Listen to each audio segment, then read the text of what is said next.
Queenstown Moravian Church, but this is a different, this is not English. Right. So what is it really saying here? Our Lamb has conquered. Let us follow him. Is that Latin? Oh, Latin is where the English language is derived from. Queenstown Moravian Women's Fellowship. It is good to be a woman. I want to also wish you happy Women's History Month. And I can also still wish you happy International Women's Day, because we just celebrated that day yesterday, but it doesn't mean that the celebrations are over. There is so much to do and so much that we have achieved, but when we look at the stats as it relates to women's progress, it depends on how you look at it. You can be a bit disheartened because just yesterday the director for UN Women was saying that to achieve gender equality we're looking at another 200 years. And that is just in the aspect of equal pay for equal work of value. So you wrap your head around the stats, and they want a quantum leap, but they also said that the biggest impediment to women's work is the caring work that they do. I'll rephrase that, the unpaid caring work that they do, the labor of love, the fact that we work behind the scenes in our homes, but we're not remunerated for that. This is why the Women and Gender Equality Commission, in its report on Tuesday to the Parliament, called for paternity leave. Can I take? All right.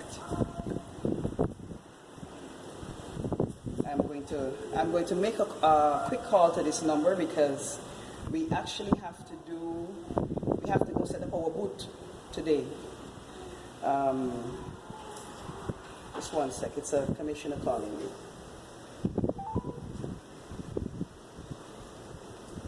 Hi. Hello, hi, Commissioner Paul. Blessed Saturday. Listen, I'm at the Queenstown Moravian doing a session with the women's group. But now, listen, let me tell you what I decided to do. All right. We got a big barbecue today. All right, good. Right in Everett. So I sent you a message on your digital. Mm-hmm. And I'm suggesting that we go maybe 11:30 tomorrow. There's not enough stuff we got to put up. 11:30 in the morning? Yeah. What? That would be a bit tight, and then we still got to go back. Because tomorrow the thing is for 2 o'clock. Oh, now what time they closing off tomorrow? You said up to tomorrow, what time? Up to 12 noon, they said. They're going to close off, yeah. Because that place don't be a whole confusion. Because this morning I noticed to send out the invitation about it, and I knew they had a barbecue, but I thought it was last Saturday they had a barbecue. Okay, so you can't make it to go set up? It would have been nice if I could have got this stuff. I could have gone and just do it by myself. I don't mind. I just need to have the banner and so on. Because to set up tomorrow will be a bit cumbersome. Let me ask my son if he could bring it down. Yes. So I'm going to make contact back with you. Or I'll make contact back with you after the session, right? All right, good blessings. Bye-bye. And I have your jersey. I have your jersey with me. Oh, okay. I really would give it to him.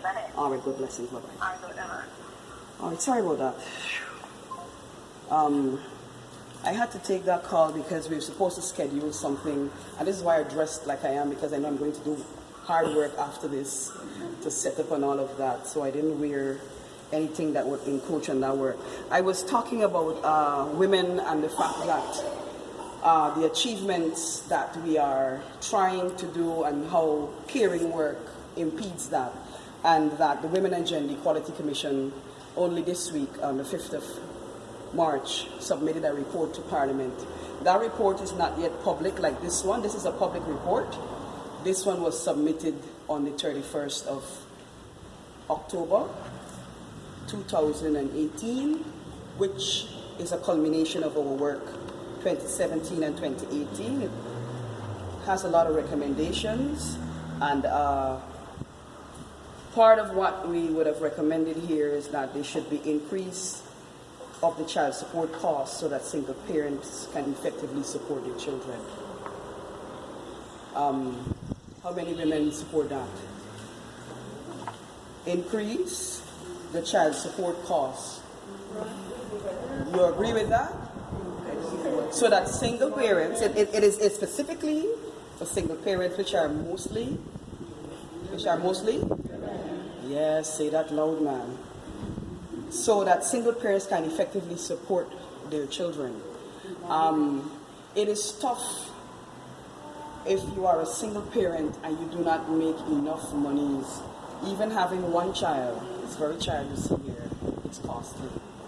You know, and we have this joke among ourselves, my son and I. Everybody looks at him, thinks that he grows up in America, and we're like, what? You know, we think it makes a mockery of Guyana's food and our ability to feed ourselves and so on. I said what they're seeing is that you're well cared for, which is a big difference. Because regardless of where you live, and if you look good, you can be a Guyanese and look good. Why do you think if you look good, you have to come from foreign?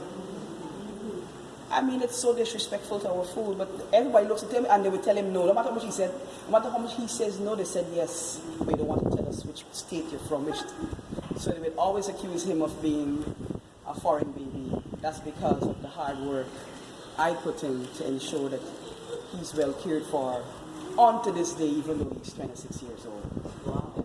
Right? Of course, your child never stopped being your child. One of the things I've said to my son, and I know some ladies get upset, I said, I'll never put you out. You're free to go and come. If you feel that you're ready to take a lady and leave, that's fine. But the lady must know that if it is the things are not working out and there's too much of fire in that house, my house can be the ghoul. You can come chill out, cool out, get yourself together, but you don't hit. You know, one of the hardest things he don't want to agree with me with is that if the woman should hit him, he shouldn't hit back. He is just upset with me. He said, cough back, slap back.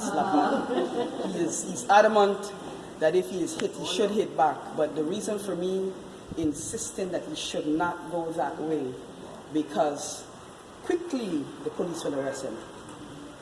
The police will not come for me if I slap a man fast. Police will laugh. The poor man go to the station, they laugh and you know, go tell the police, my wife just slapped me. And they all get into a giggle and they skin their teeth.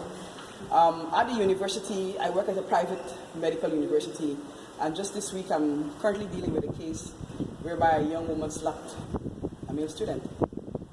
Yes, slapped him so hard that her band that she was wearing, her bead band, burst. And this is a foreign student slapping a local student. And so it's an issue that I intend to deal with. When I asked him what he wants, and he said, yes, I don't really want to do anything. I said, but we have to deal with this because I want to nip it in the bud, and I will at least demand an apology. Will you accept an apology? He said, yes, Liz. I said, good. This is the way we're going to go, because then I went into the handbook of the rules governing the school, and her behavior is criminal. She could be sanctioned. She could be asked to leave. So I went into the book and I highlighted everything, because it's not when women do things that they should get off scotch-free. And that when men do it, we punish them harshly.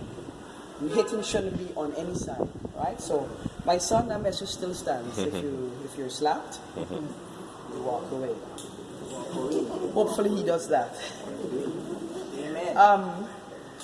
I have some stats. You know, we're here to talk about child abuse.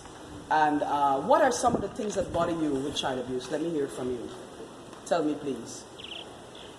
What bothers you? What bothers you right now? Children are disrespect. Yeah. For me, yeah. It's the verbal abuse? So widespread that we oftentimes don't count it. Very good point. Excellent point. The verbal abuse. Anybody shares, Mr. Gonzalez, that the verbal abuse? Actually, abuse starts verbally first, you know. For women, be very careful. Listen to men when they talk to you. They start to abuse you from the language they speak. That's how it starts. Always. And it's what you accept will continue. All right? So indeed, we are verbally abusive to our children. And we tell them really hurtful and harsh things, and yet we expect them to excel and to do good things. But when we look at the stats on verbal abuse, actually it stars third. It comes in as the third most frequent abuse, according to the stats from the Child Care and Protection Agency. So it's right there. The first is physical. Yeah, physical is the first in the first category there, right?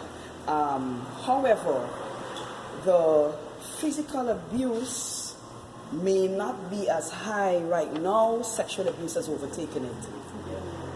Child sexual abuse is rampant there, yet there is something definitely wrong. I am a bit worried that we are in a situation whereby we are sliding further into some kind of abyss where my children are the new appetite of grown men. You know, I often, my son will say to me, Mommy, how can men get erection for children? He would ask me this. I said, well, I thank God you're not one who does that. Bell West, 2019, a 3-year-old by her own grandfather. Who remembers that case? The grandfather would have asked the police to take him to a opium man to cleanse him. Remember that case? Now this is a 3-year-old, well, let us say nursery. She's going to nursery because the mother perhaps preparing her for school, and she's telling the mother that something is wrong with her vagina. Something is wrong with it. All right? The mother then decides that she will take her to the hospital. And I'm happy that that decision was made, because it's at the hospital the nurses and doctors discovered a horrible sight, that her hymen was not intact and she was wide open at age 3. And so she told her mom that her grandfather put a long black thing in her. Now we know exactly what that is. One of the points I zeroed in on when that mother was talking about what is happening or what was happening, the reporter asked the mom, like, how is she so certain that, believe the child? You know we have this way when the children tell us things. Yeah, we all of a sudden we disrespect that, we think that child is lying to us. Right? Children will tell us the truth until you tell them, until you teach them, to lie. It is we who teach them to lie. So you tell the child, especially if it's a sister coming, you really want to see the sister. Go and tell the sister that mommy in the home. So the child did exactly what you said. Run out and said, mommy says she in the home. When the child come back, it's 2, 3, 4 slaps. You're angry because right away the sister know that you lie because mommy said, right? And so on. The child did not carry it in how, because in the brain it doesn't internalize that it's a lie, right? But eventually the child will get to learn, oh, shit. And that's how the child learns to lie. But the mother said something, and the mother said that she knows that it happened because it happened to her. And that was painful. Yes, I cried. That was painful because here you have a cycle. So I have a colleague that said to me, so why she know that she even left the child in the presence? You hear that? She perhaps thinking that because it happened to she so long ago, that this man is cured, that this man is healed. But this man could very well be like the Roman Catholic priest, who when caught doing horrible things to boys, predominantly boys, I know girls are involved now, but predominantly boys, they are switched around and moved around and things are hushed up and there's an attempt to cover down stuff like that. I want to ask the Queenstown Moravian women a question. If you know that a child or children are being abused, what is your duty and your responsibility? First, as a citizen of Guyana. Second, perhaps as a mother, a grandmother. Third, as a member of a church that promotes and supports and upholds what is called values and behaviors that we know is not right. It is wrong to have sex with children. There's no other way that I can say it is wrong. It shouldn't come into your minds to have sex with children. The 11, the 12, the 13-year-olds who are pregnant right now. Pregnant and will carry the baby full term because the abortion is a cost, even though it's free. And you may not get it really at the hospital.